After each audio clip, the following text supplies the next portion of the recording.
इसके बाद में आता है लिमिटेशन क्या है वैलेंस बॉन्ड थ्योरी की। वैलेंस बॉन्ड थ्योरी ने कई चीज़ों को एक्सप्लेन किया है, लेकिन फिर भी कुछ कमियां हैं, जिसमें से है फर्स्ट पॉइंट, इसके अंदर जो भी माना गया है वो ज़्यादातर अजम्पशंस हैं, ये ज़्यादा है, एक्सपेरिमेंट बेस वैल्यू कम है। सेकंड पॉइंट कहता है इट डज नॉट एक्सप्लेन, ये कलर नहीं बताता, कोऑर्डिनेशन कंपाउंड के कलर के बारे में इसके अंदर कोई जानकारी नहीं मिलती। आगे दिया है it does not distinguish between strong and week ligand, इसके बारे में ज़्यादा ब्रॉड वे में जानकारी नहीं मिलती कि कौन सा लिगेंड स्ट्रॉन्ग होगा कौन सा वीक होगा। फोर्थ पॉइंट कहता है it does not give quantitative interpretation of magnetic data, magnetism जो है वो टेम्परेचर के ऊपर डिपेंड करता है, इसके बारे में जानकारी नहीं मिलती है, टेम्परेचर बढ़ जाए तो मैग्नेटिज्म बढ़ेगा या कम हो जाएगा। आगे दिया है it does not give a quantitative interpretation of the thermodynamic या फिर kinetic stability of coordination complex. Coordination complex को अगर कंपेयर किया जाए तो कौन सा कॉम्प्लेक्स जो है वो थर्मोडायनामिकली यानी टेम्परेचर बढ़ाया जाएगा तो वो स्टेबल रहेगा, या फिर काइनेटिक स्टेबिलिटी उस कॉम्प्लेक्स की देखने को मिलती है। उसके बाद में नेक्स्ट पॉइंट कहता है it does not make exact prediction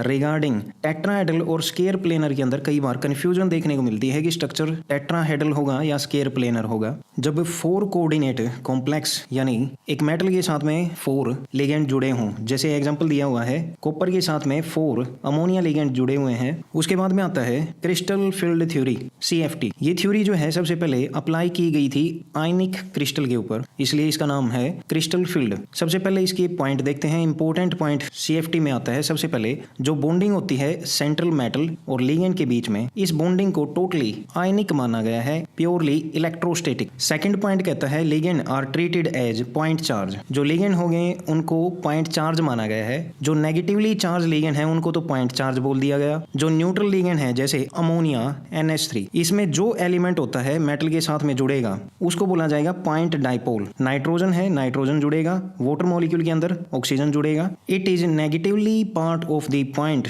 dipole which direct towards metal, ये बताया गया है। थर्ड पॉइंट कहता है कि 5d ऑर्बिटल जो है in an isolated gaseous metal के अंदर, मेटल चाहे एटम के रूप में प्रेजेंट हो या फिर आयन के रूप में प्रेजेंट हो, इन सभी d ऑर्बिटल की जो एनर्जी होती है वो सेम रहेगी जब तक मेटल अकेली है, आइसोलेटेड स्टेट में है। दे आर डीजेनरेट, डीजेनरेट का मीनिंग होता है कि उन सभी ऑर्बिटल की जो एनर्जी है वो इक्वल है। दिस डीजेनरेसी, ये जो डीजेनरेसी है ये मेंटेन रहेगी if A spherical symmetrical field generate होता है नेगेटिव चार्ज का सराउंडेड द मेटल एटम या फिर आयन। जब मेटल को लिगेंड अप्रोच करेंगे वो एक इक्वल वे में, जब लिगेंड एक स्फेरिकल ऑर्डर में अप्रोच करेंगे मेटल के पास, तो ये जो डीजेनरेसी थी, ये 5 ऑर्बिटल की जो एनर्जी थी वो एक साथ ही बढ़ेगी सभी की, लेकिन ये ब्रेक नहीं होंगे, अलग अलग लेवल में टूटेंगे नहीं, ये बताया गया है। फिफ्थ पॉइंट कहता है when ligand approach to metal, metal को अप्रोच करते हैं तो वहां पर 3 टाइप की इंटरेक्शन देखने को मिलती है। सबसे पहले अट्रैक्टिव फोर्स देखने को मिलता है, पॉजिटिव चार्ज मेटल और नेगेटिवली चार्ज जो लिगेंड होता है उनके बीच, मेटल और लिगेंड के बीच में क्या है, अट्रैक्शन है। फिर उसके बाद में आता है रिपल्सिव फोर्स, मेटल के जो कैटायन के अंदर d ऑर्बिटल में पहले से जो इलेक्ट्रॉन प्रेजेंट है उन इलेक्ट्रॉन के बीच और लिगेंड के जो इलेक्ट्रॉन है उनके बीच में रिपल्सन देखने को मिलता है, क्योंकि इलेक्ट्रॉन के ऊपर नेगेटिव चार्ज है, सेम चार्ज एक दूसरे को क्या करेंगे, रिपेल करेंगे। तीसरा इंटरेक्शन देखने को मिलता है रिपल्सन फैक्टर, ये क्या है, लिगेंड इलेक्ट्रॉन के बीच, लिगेंड के खुद के इलेक्ट्रॉन के बीच या फिर कितने लिगेंड आए हैं ये देखने को मिलता है। लिगेंड के इलेक्ट्रॉन जो हैं वो एक दूसरे को रिपेल करते हैं। सिक्स्थ पॉइंट कहता है ड्यू टू अनसिमेट्रिकल फील्ड, अभी तक हमने ये देखा कि स्फेरिकल ऑर्डर में अगर मेटल को लिगेंड अप्रोच करेंगे, घेरेंगे, तो सारे के सारे जो d ऑर्बिटल थे पांचों के पांचों उनकी एनर्जी इक्वल में बढ़ेगी। लेकिन जब ये अप्रोच अनसिमेट्रिकल हो जाए, अब जो लिगेंड है वो एक साथ नहीं आएंगे, डिफरेंट अप्रोच को फॉलो करते हैं, तो ये जो डीजेनरेसी है ये डिमिनिश्ड हो जाएगी, टूट जाएगी,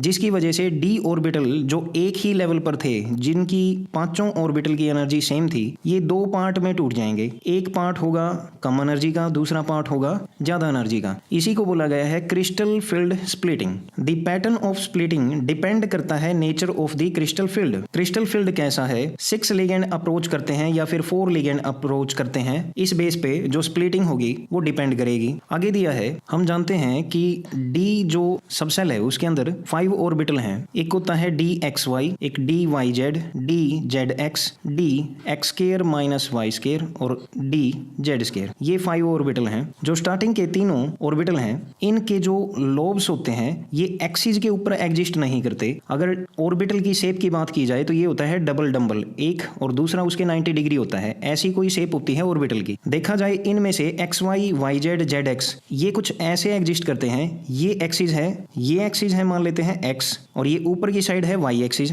डी एक्स वाई का जो लोब होगा वो एक्स और वाई के बीच में होगा, फिर इसके दूसरा 90 डिग्री होगा। और जब लिगेंड आएगा, अप्रोच करेगा, तो वो आते हैं एक्सिस के थ्रू। एक्सिस के थ्रू आएंगे तो लिगेंड और लोब के बीच में डायरेक्ट रिपल्सन नहीं होता है, जिस वजह से इनकी एनर्जी कम रह जाती है। यानी D X Y, D Y Z, D Z X ये लिगेंड के द्वारा कम रिपेल किए जाते हैं, इसलिए ये तीनों ऑर्बिटल हमें नीचे की तरफ देखने को मिलते हैं। दूसरी तरफ बात की जाए D X square minus Y square और जेड स्क्वायर की, इसके अंदर क्या होता है, जो लोब होते हैं वो होते हैं एक्सिस के बिल्कुल ऊपर। जब लिगेंड इसको अप्रोच करेगा तो डायरेक्ट लोब इस लिगेंड के कांटेक्ट में आते हैं, जिस वजह से रिपल्सन ज्यादा होगा। रिपल्सन ज्यादा होगा तो वहां उस ऑर्बिटल की एनर्जी बढ़ जाएगी। सेम देखने को मिलता है जेड के केस में। जेड के केस में एक लोब होता है ऐसा और दूसरा इसके यहाँ रिंग बना रखी होती है दूसरे लोब ने। जब लिगेंड जेड एक्सिस से अप्रोच करेगा उसके सामने लोब होगा। इस लोब के अंदर क्या होते हैं, इलेक्ट्रॉन प्रेजेंट होते हैं। मेटल के पास खुद भी पहले से अपने इलेक्ट्रॉन होंगे।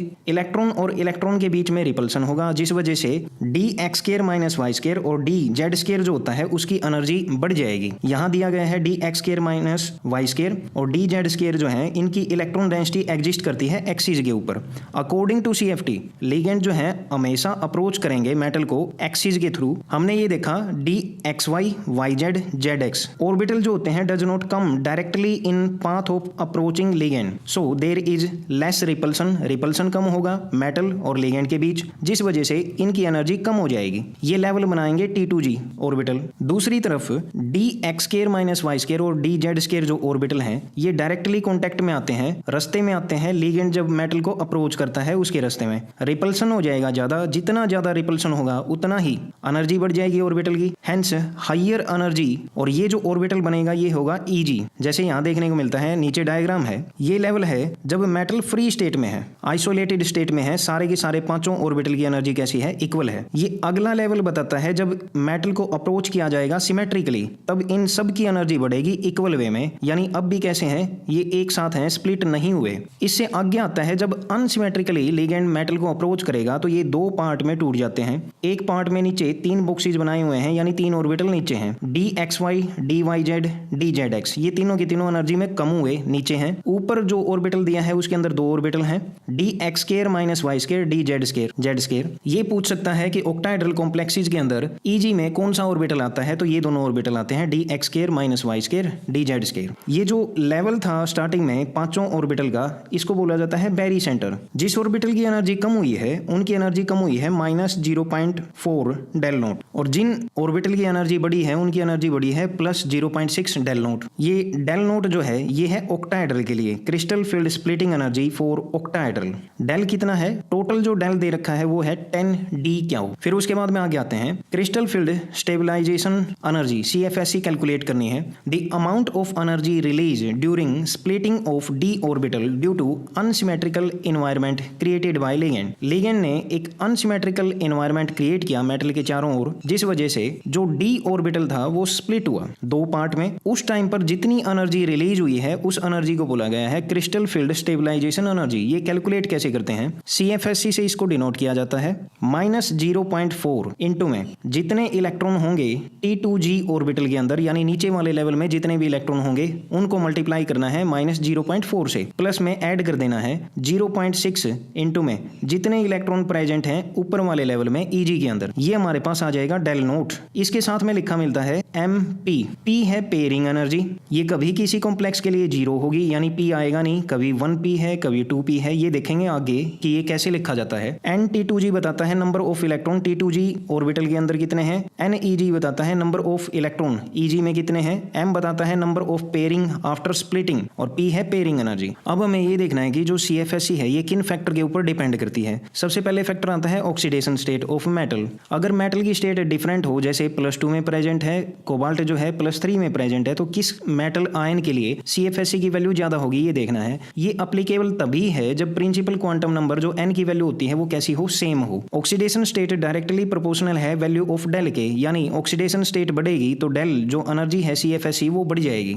रीजन है रिपल्सन बिटवीन मेटल और लिगेंड के बीच में रिपल्सन बढ़ जाएगा। लिगेंड क्या है, सेम होना चाहिए। लिगेंड डिफरेंट हो तो हम ये कंपेयर नहीं कर पाएंगे। जैसे यहाँ कॉम्प्लेक्स दे रखा है, कोबाल्ट है, कोबाल्ट के साथ में H2O लिगेंड है, कितने हैं 6 हैं। इस कॉम्प्लेक्स के ऊपर चार्ज जो है वो है +2। दूसरी तरफ सेम लिगेंड है, सेम मेटल है, सारी चीजें सेम है, कोऑर्डिनेशन नंबर भी सेम है। यहाँ जो मेटल के ऊपर चार्ज है, कॉम्प्लेक्स के ऊपर चार्ज है वो है +3। तो हमने ये देखा है जब +3 चार्ज होगा यानी +2 से ज्यादा है तो इस कॉम्प्लेक्स की जो CFSE है वो ज्यादा होगी, इसलिए ये सिंबल आएगा। इसके अलावा यहाँ पर कुछ एक्स्ट्रा पॉइंट दे रखा है, जब भी मेटल के ऊपर +4 और +5 चार्ज हो, ऑक्सीडेशन स्टेट हो, ये ऑक्सीडेशन स्टेट होती है ज्यादा। इस केस में क्या है, हमेशा लो स्पिन कॉम्प्लेक्स बनेगा। रीजन क्या है, रीजन ये है जब मेटल +4 और +5 में प्रेजेंट हो तो वीक लिगेंड जो होते हैं वो भी कैसे बिहेव करते हैं, स्ट्रॉन्ग के रूप में बिहेव करते हैं। फिर उसके बाद में आता है principal quantum number of metal. इसके ऊपर कैसे डिपेंड करती है, डेल डायरेक्टली प्रोपोर्शनल है प्रिंसिपल क्वांटम नंबर। जैसे ये आया है कोबाल्ट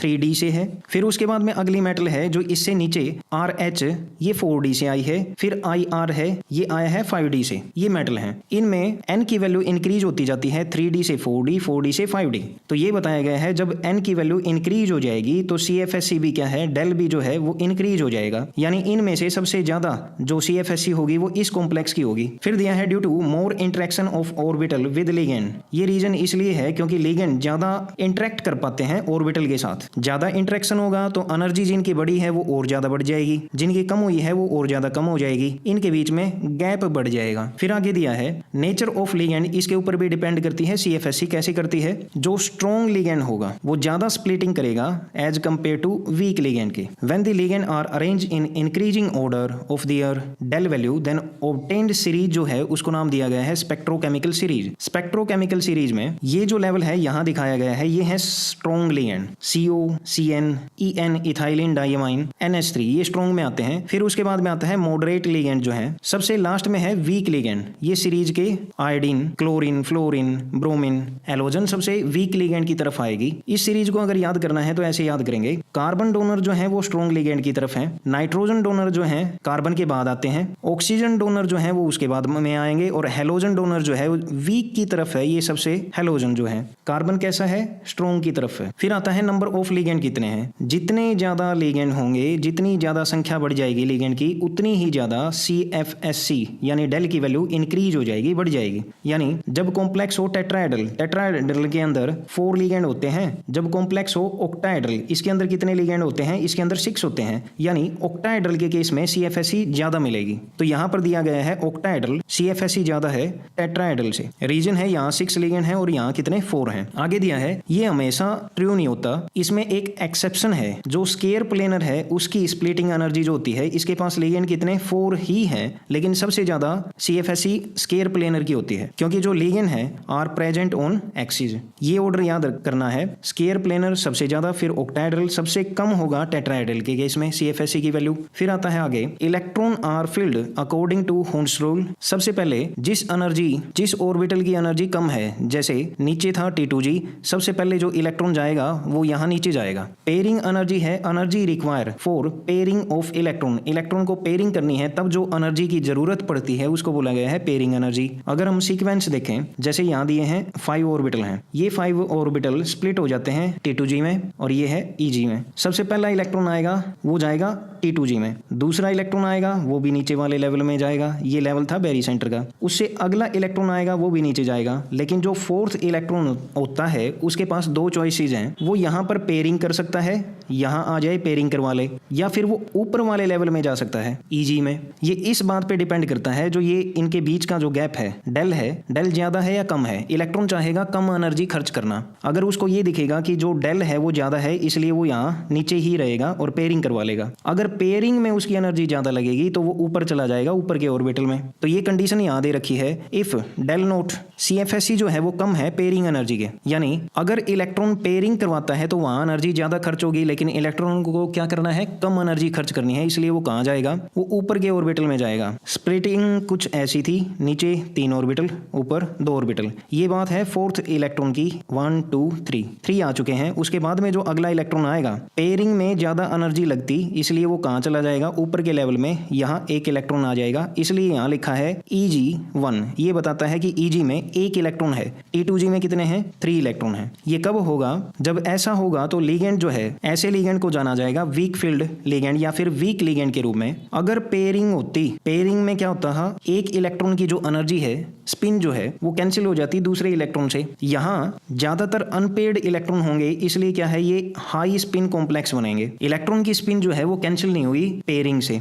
दूसरी तरफ यहाँ दिया है, अगर डेल नोट ज्यादा हो तब क्या होगा, जो इनके बीच का गैप होता है वो ज्यादा हो, पेयरिंग में कम एनर्जी लगेगी तो इलेक्ट्रॉन क्या करेगा, पेयरिंग करवा लेगा। It become more energetically favourable for the fourth electron to occupy a T2G with configuration. यहाँ दिया है T2G, इसके ऊपर लिखा है 4, यानी फोर्थ जो इलेक्ट्रॉन आया है वो भी T2G में गया। EG में कितने इलेक्ट्रॉन हैं, 0 हैं। ये जो बनेगा ये कुछ ऐसा होगा नीचे, और ये ऊपर का लेवल है 1 2 3 4, चारों के चारों इलेक्ट्रॉन कहाँ है, यहाँ है T2G में। आगे दिया है ligand which produce this effect, इस इफेक्ट को जो प्रोड्यूस करेगा उसको बोला जाएगा स्ट्रॉन्ग फील्ड लिगेंड या फिर स्ट्रॉन्ग लिगेंड। ऐसे कॉम्प्लेक्सेस के अंदर लो स्पिन देखने को मिलती है, क्योंकि पेयरिंग की वजह से इलेक्ट्रॉन की स्पिन जो है वो कैंसिल हो जाएगी। आगे दिया है, अगर डेल नोट और पेयरिंग एनर्जी दोनों इक्वल हो तो हाई स्पिन और लो स्पिन दोनों कॉम्प्लेक्स बन सकते हैं, पॉसिबिलिटी है। डेल नोट ज्यादा हो, यानी जो स्प्लिटिंग का गैप था वो ज्यादा है, तो इलेक्ट्रॉन ऊपर ना जाकर यहाँ पेयरिंग करवा लेगा, लो स्पिन कॉम्प्लेक्स बनेंगे, पेयरिंग होगी। अगर डेल नोट जो है वो गैप कम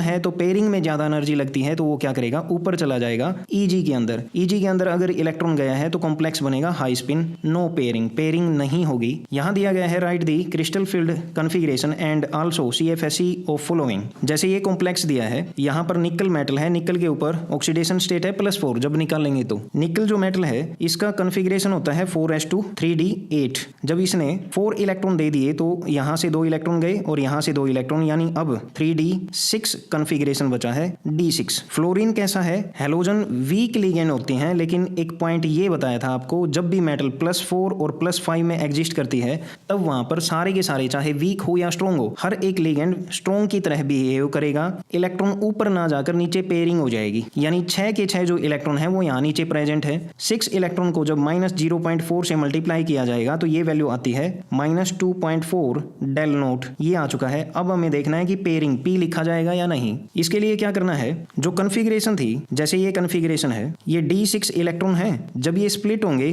तो 3 ऑर्बिटल नीचे 2 ऑर्बिटल ऊपर, इलेक्ट्रॉन फिल किए जाएंगे, सारे के सारे 6 इलेक्ट्रॉन जो हैं वो नीचे आए हैं, ये इलेक्ट्रॉन फिल हुए। अगर हम स्प्लिटिंग से पहले की सिचुएशन देखते हैं, उसमें पेयरिंग कितनी है, केवल एक पेयरिंग है। स्प्लिटिंग के बाद की अगर पेयरिंग काउंट करते हैं तो 1 2 3 पेयर बने हैं, तो हमें इन दोनों का डिफरेंस लेना है। 3 पेयरिंग में से 1 पेयरिंग माइनस करेंगे, ये हो जाएगा 2p। शॉर्टकट में ऐसे निकाल सकते हैं, रिजल्ट आएगा 2p लगाना है। अगर पेयरिंग सेम होती तो p आता ही नहीं, हम केवल ये लिखते -2.4, लेकिन यहाँ पर डिफरेंस है पेयरिंग में। फिर उसके बाद में अगले में देखते हैं, जैसे ये कॉम्प्लेक्स है, इस कॉम्प्लेक्स के अंदर क्या है, आयरन दिया है, H2O एक न्यूट्रल लिगेंड है, यानी ये +3 जो चार्ज है वो मेटल के ऊपर ही होगा। +3 में जो कॉन्फ़िगरेशन बनती है वो d5 बनती है, 3 इलेक्ट्रॉन नीचे हैं, 2 इलेक्ट्रॉन ऊपर हैं, सारे के सारे कैसे हैं, अनपेयर्ड हैं। इसका रीजन क्या है, क्योंकि H2O एक वीक लिगेंड है, वीक लिगेंड है तो इसने पेयरिंग नहीं करवाई। कॉम्प्लेक्स पूछा जाए कैसा है, अनपेयर्ड इलेक्ट्रॉन है तो ये पैरामैग्नेटिक है। H2O वीक लिगेंड है तो हाई स्पिन बनाएगा, क्योंकि ज्यादा स्पिन है। CFSE कैलकुलेट की जाए, यहाँ 3 इलेक्ट्रॉन है -0.4 के साथ में 2 इलेक्ट्रॉन प्रेजेंट हैं 0.6 के साथ, ये हो जाएगा -1.2 + 1.2, ये कैंसिल हो जाएगा, CFSE आएगी 0। ऐसे ही आगे पूछा गया है, which of the following have least value of magnetic moment. सभी कॉम्प्लेक्स में मेटल की जो ऑक्सीडेशन स्टेट है वो निकाल कर हमें नंबर ऑफ अनपेयर्ड इलेक्ट्रॉन देखने हैं। फिर फॉर्मूला था हमारे पास n इंटू में n+2 under the root, n की वैल्यू को इसके अंदर लिखेंगे हर एक मेटल के लिए, फिर देखेंगे कि किसके लिए जो वैल्यू है वो सबसे कम आई है, वो हमारा आंसर होगा। उसके बाद में दिया है, which of the following configuration will show magnetic moment equal to 2.84 bm। D3 configuration है, इसके अंदर जो n की वैल्यू होगी वो होगी 3। D5 के अंदर जो कॉन्फ़िगरेशन है उसकी वैल्यू होगी, वीक लिगेंड के केस में है, यानी यहाँ पर स्प्लिटिंग होगी, स्प्लिटिंग में 3 ऑर्बिटल नीचे 2 ऊपर, वीक में सारे के सारे कैसे होंगे, अनपेयर्ड होंगे, 1 2 3 4 5, यानी n की वैल्यू हो जाएगी 5, ये पुट करेंगे फॉर्मूला के अंदर। D5 स्ट्रॉन्ग लिगेंड के केस में कैसा होगा, जो ये स्प्लिटिंग हुई है 3 ऑर्बिटल नीचे 2 ऑर्बिटल ऊपर, इसमें स्ट्रॉन्ग लिगेंड के केस में पेयरिंग हो जाएगी, यानी इलेक्ट्रॉन 1 2 3 4 5। अनपेयर्ड इलेक्ट्रॉन कितना है, 1 है, यानी n की वैल्यू 1 हो जाएगी, ये फॉर्मूला में पुट करेंगे। D4 के केस में in case of week ligand, यानी सारे के सारे कैसे होंगे, अनपेयर्ड होंगे नीचे की तरफ, और ये ऊपर का लेवल है 1 2 3 4। वीक लिगेंड है इसलिए सभी को क्या कर दिया, अनपेयर रखा है। n की वैल्यू हो जाएगी 4। जब इन सभी को n की वैल्यू को लिखा जाएगा n into n+2 under the root Bohr magneton के अंदर, तब जो वैल्यू आएगी वो मैच करनी चाहिए 2.84 से। उसे आगे दे रखा है क्रिस्टल फील्ड स्प्लिटिंग इन टेट्राहेड्रल कॉम्प्लेक्स के अंदर क्या होगा, लिगेंड मेटल को अप्रोच करेगा बिटवीन दी एक्सिस, एक्सिस के बीच में जो एरिया है वहां से अगर लिगेंड अप्रोच करेगा तो यहाँ पर जो लोब हमने देखे थे एक्स वाई के केस में, एक्स और वाई जो लोब होते थे ऐसे दोनों एक्सिस के बीच में, लिगेंड अगर अप्रोच करेगा तो इनकी एनर्जी बढ़ जाएगी अब की बार, यानी जो तीनों ऑर्बिटल नीचे आते थे वो अब एनर्जी में ज्यादा हैं, और जो ऑर्बिटल ऊपर आते थे वो कहाँ है, एनर्जी में नीचे हैं। लेवल का नाम जो है वो चेंज कर दिया गया है, नीचे हम लिखते थे T2G और यहाँ हो जाएगा T2, केवल T2, G नहीं लगाएंगे। ऊपर के लेवल का जो नाम होता था वो होता था EG, अब ये ऊपर का लेवल जो है वो नीचे आ चुका है, यहाँ पर हो जाएगा E। केवल जो भी ऑर्बिटल गए हैं ऊपर उनकी लेवल इंक्रीज हुआ है प्लस 0.4 डेल T से, टेट्राहेड्रल से, और जो नीचे की तरफ आए हैं उनका level minus 0.6 del T tetrahedral से डिक्रीज हुआ है। टेट्राहेड्रल के केस में ये कॉन्फ़िगरेशन है, ऐसे ही हम CFSE कैलकुलेट करेंगे। फिर उसके बाद में आगे आता है इन tetrahedral coordination entity formation, D orbital splitting जो होती है वो इन्वर्ट हो जाती है और स्मॉलर होगी, कम होगी as compare to octahedral field के। जब इनकी एनर्जी को कंपेयर किया जाएगा तो टेट्राहेड्रल की एनर्जी होती है 4/9 ऑक्टाहेड्रल कॉम्प्लेक्स के। ये वैल्यू हमें याद रखनी है for same metal same ligand same metal field metal ligand distance के लिए। फॉर टेट्राहेड्रल कॉम्प्लेक्स पेयरिंग जो होती है वो हमेशा ज्यादा रहेगी, पेयरिंग में ज्यादा एनर्जी लगेगी, इसलिए इलेक्ट्रॉन क्या करता है वो ऊपर के लेवल में चला जाता है, इसलिए हमेशा टेट्राहेड्रल कॉम्प्लेक्स जो है वो हाई स्पिन कॉम्प्लेक्स बनते हैं। अगर कोऑर्डिनेशन नंबर 4 है, टेट्राहेड्रल कॉम्प्लेक्स है, तो हमेशा हाई स्पिन कॉम्प्लेक्स बनेंगे, लो के लिए चेक भी नहीं करना है। और ये इलेक्ट्रॉनिक कन्फिग्रेशन है, ये कुछ ऐसे लिखी जाएगी जैसे यहाँ पर 4 इलेक्ट्रॉन है तो E की पावर में 4, T2 की पावर में 3। CFSE कैलकुलेट करेंगे तो नीचे के 4 इलेक्ट्रॉन है उनको मल्टीप्लाई किया जाएगा माइनस 0.6 से, प्लस में ऊपर जो इलेक्ट्रॉन है 3 इलेक्ट्रॉन है इनको 0.6 से 0.4 से जब निकाला जाएगा तो ये वैल्यू आएगी minus 1.2। Colour of the coordination compound, ये क्या है, जब भी किसी कॉम्प्लेक्स के ऊपर लाइट फॉल करती है तो ये एक सर्टेन फ्रीक्वेंसी की लाइट को एब्जॉर्ब कर लेगा फ्रॉम विजिबल रीजन से। For transition of electron, electron का ट्रांजिशन होगा कहां से, स्प्लिटिंग हुई थी, 2 लेवल बने थे, ये नीचे का लेवल ये ऊपर का लेवल है, यहाँ इलेक्ट्रॉन प्रेजेंट है, अब इसने एक फ्रीक्वेंसी की लाइट को एब्जॉर्ब कर लिया तो यहाँ पर ट्रांजिशन देखने को मिलता है, इलेक्ट्रॉन ऊपर के लेवल में चला जाएगा। इसी ट्रांजिशन को बोला गया है डी ट्रांजिशन, इसलिए जो कॉम्प्लेक्स होते हैं वो होते हैं कलरफुल। कलर किस वजह से आया है, डी ट्रांजिशन की वजह से। आगे दिया है कलर ऑफ द कंपाउंड जो है वो कॉम्प्लीमेंट्री कलर होता है ऑफ एब्जॉर्ब लाइट। हम इतना जानते हैं जो व्हाइट लाइट होती है वो डिफरेंट 7 पार्ट में डिवाइड होती है, उन पार्ट्स को याद रखा जाता है विबग्योर इस नाम से। ये 7 डिफरेंट कलर हैं। इन कलर को जब इसके अंदर आर्टिस्ट कलर व्हील के अंदर लिखा जाएगा तो आई को छोड़ दिया जाता है। इसके अंदर ये किया है कि सेक्शन बनाए गए हैं, 6 सेक्शन बने। हम शुरू करेंगे VBGYOR। इस कलर व्हील का बेनिफिट क्या है, ये हमें बताता है कि अगर किसी कॉम्प्लेक्स ने ग्रीन कलर को एब्जॉर्ब किया है तो वो रेड कलर शो करेगा, ये है कॉम्प्लीमेंट्री कलर। जैसे TiH2O6+3 ये वॉयलेट कलर का होता है, अगर इसने वॉयलेट कलर को शो किया है तो इसने येलो लाइट को एब्जॉर्ब किया होगा, इसका मीनिंग है ये। आगे ये समझ में आएगा कि in the absence of ligand crystal field splitting does not occur, अगर लिगेंड नहीं होंगे स्प्लिटिंग नहीं होगी and hence the substance is colourless. फिर आता है स्ट्रॉन्ग लिगेंड जो है वो हमने ये देखा था कि स्प्लिटिंग ज्यादा करवाएंगे, ये देखने को मिलता है। स्प्लिटिंग जितनी ज्यादा होगी नीचे जो इलेक्ट्रॉन प्रेजेंट है उसको ऊपर जाने के लिए उतनी ही ज्यादा एनर्जी लगेगी, यानी वो मोर एनर्जी की लाइट को एब्जॉर्ब करेगा। अगर उसको नीड है ज्यादा एनर्जी की लाइट की तो जो लाइट ज्यादा एनर्जी की होती है उसका वेवलेंथ कम होती है, लैम्डा कम मिलेगी, यानी लैम्डा कैसी है, इनवर्सली है। जो 7 कलर है हमारे पास इनमें से देखें तो रेड कलर जो है उसकी वेवलेंथ सबसे ज्यादा होती है, यानी रेड कलर के पास एनर्जी कैसी है,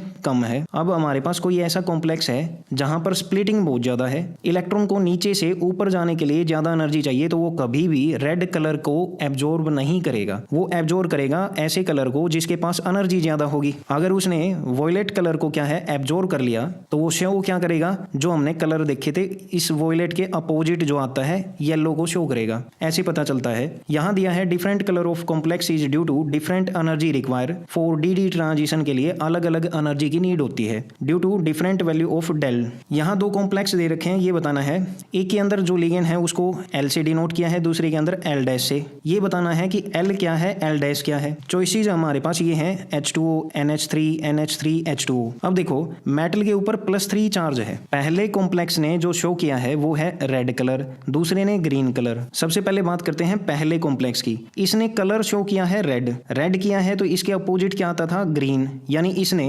एब्जॉर्ब कौन सी लाइट की होगी ग्रीन कलर की। दूसरा जो कॉम्प्लेक्स है इसने ग्रीन शो किया है और इसने एब्जॉर्ब कौन सा किया होगा रेड कलर। यहां से हमें ये पता चलता है जो ग्रीन को एब्जॉर्ब करेगा उसको ज्यादा एनर्जी की नीड थी, यानी स्प्लिटिंग उसके अंदर ज्यादा हुई होगी, तभी ज्यादा एनर्जी की रेडिएशन को इसने एब्जॉर्ब किया है। रेड कलर जिसने एब्जॉर्ब किया है उसको कम एनर्जी की नीड थी, यानी स्प्लिटिंग जो है वो कम हुई, डिफरेंस कम था दोनों लेवल के बीच। अगर किसी कॉम्प्लेक्स ने रेड कलर शो किया है उसने ग्रीन कलर एब्जॉर्ब किया होगा, ग्रीन कलर ज्यादा एनर्जी का कलर है, यानी दोनों लेवल के बीच में स्प्लिटिंग ज्यादा हुई होगी। अगर स्प्लिटिंग ज्यादा है तो स्प्लिटिंग ज्यादा करवाने वाला कौन होता है, दोनों लिगेंड को अगर कंपेयर किया जाए एक है अमोनिया और दूसरा है H2O, इसमें सबसे पावरफुल है ये स्ट्रॉन्ग लिगेंड है, तो स्ट्रॉन्ग लिगेंड है H2O के कंपैरिजन में स्प्लिटिंग ज्यादा करवाएगा, यानी L क्या होगा L होगा NH3, दूसरा क्या है H2O L डैश हो जाएगा। ये दे रखा है, ये इसकी एक्सप्लेनेशन है जो हमने देख ली।